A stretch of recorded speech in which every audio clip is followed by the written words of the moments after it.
Hello hi friends, నేను మీ సత్యాని. ఈరోజు మా అత్తయ్య గారు ఎంతో టేస్టీగా చేసే సీకాయాకు నిల్వ పచ్చడి. ఇది టేస్ట్ చాలా బాగుంటుంది ఫ్రెండ్స్. గోంగూర పచ్చడిలాగే ఉంటుంది, అచ్చు పుల్ల పుల్లగా. టేస్ట్ మాత్రం సూపర్గా ఉంటుంది ఫ్రెండ్స్. ఒకసారి మీరు కూడా తప్పకుండా ట్రై చేయండి. ఈ సీకాయాకు ఆరోగ్యం చాలా మంచిది ఫ్రెండ్స్. ఈ చెట్టు మా గార్డెన్లో ఉంది ఫ్రెండ్స్. ఈ సీకాయాకి ముళ్ళు ఉంటుంది ఫ్రెండ్స్, సో చూసుకుని కోసుకోవాలి. అలాగే సీకాయాకు మీకు అచ్చు చింతాకులాగే కనిపిస్తుంది ఫ్రెండ్స్. లేట్ చేయకుండా వీడియోలోకి వెళ్ళిపోదామా ఫ్రెండ్స్. మా అత్తయ్య గారు ఎలా చేస్తారో మీరు కూడా చూడండి, తప్పకుండా ట్రై చేయండి ఫ్రెండ్స్. ముందుగా సీకాయాకు నేను చూపిస్తున్న విధంగా ఒలుచుకోవాలి. ఒలుచుకుని ఒక దాంట్లోకి వేసుకుని బాగా కడుక్కోవాలి 3 సార్లు. నిల్వ పచ్చడి కదా ఫ్రెండ్స్, అసలు వాటర్ ఉండకూడదు, మొత్తం నీళ్ళు డ్రై అయిపోవాలి ఫ్రెండ్స్. ఇలా నేను చూపిస్తున్న విధంగా ఉండాలి. ఆ తర్వాత స్టవ్ మీద పెనం పెట్టి ఆయిల్ వేసి ఇందాక మనం పక్కన పెట్టిన సీకాయాకు వేసుకోవాలి. అందులో వేసుకుని బాగా కలుపుకోవాలి. Mixing mixing mixing mixing mixing mixing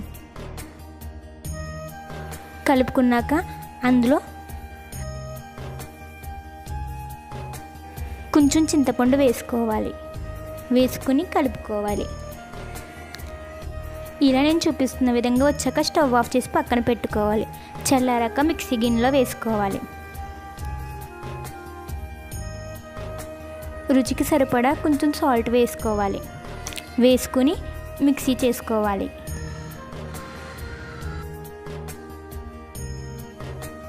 ఒకసారి మిక్సీ చేశాక కొన్ని వాటర్ వేసుకోవాలి. ఇలా నేను చూపిస్తున్న విధంగా ఉండాలి ఫ్రెండ్స్ పచ్చడి. మరి వాటర్ ఎక్కువ వేసుకోని అవసరం లేదు. ఆ తర్వాత కడాయి పెట్టుకుని 3 స్పూన్స్ ఆయిల్ వేసుకోవాలి.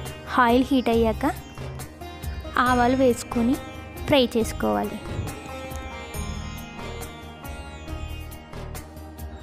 ఆ తర్వాత ఉల్లిపాయలు దంచి వేసుకోవాలి. వేసుకుని కలుపుకోవాలి. ఆ తర్వాత 2 ఎండుమిరపకాయలు, 3 స్పూన్ల కారం వేసుకుని కలుపుకోవాలి. ఫ్రెండ్స్, ఇంకా సీకాయాకుతో ఇంకా ఏం రెసిపీస్ చేయవచ్చో కామెంట్ బాక్స్లో పెట్టండి ఫ్రెండ్స్. ఆ తర్వాత ఇందాక మనం పక్కన పెట్టుకున్న పచ్చడి అందులో వేసుకుని కలుపుకోవాలి. ఫ్రెండ్స్, మా అత్తయ్య గారు ఇలాంటి నిల్వ పచ్చళ్ళు చాలా బాగా చేస్తారు ఫ్రెండ్స్. అంతే ఫ్రెండ్స్, ఎంతో సింపుల్గా ఎంతో టేస్టీగా ఉండే సీకాయాకు నిల్వ పచ్చడి రెడీ. చల్లారాక ఒక గాజుకాయలకు వేసుకుని స్టోర్ చేసుకోవడమే. మీకు నా వీడియో నచ్చినట్టయితే లైక్ చేయండి, షేర్ చేయండి, సబ్స్క్రైబ్ చేసుకోండి. Do follow for more videos. Thank you friends.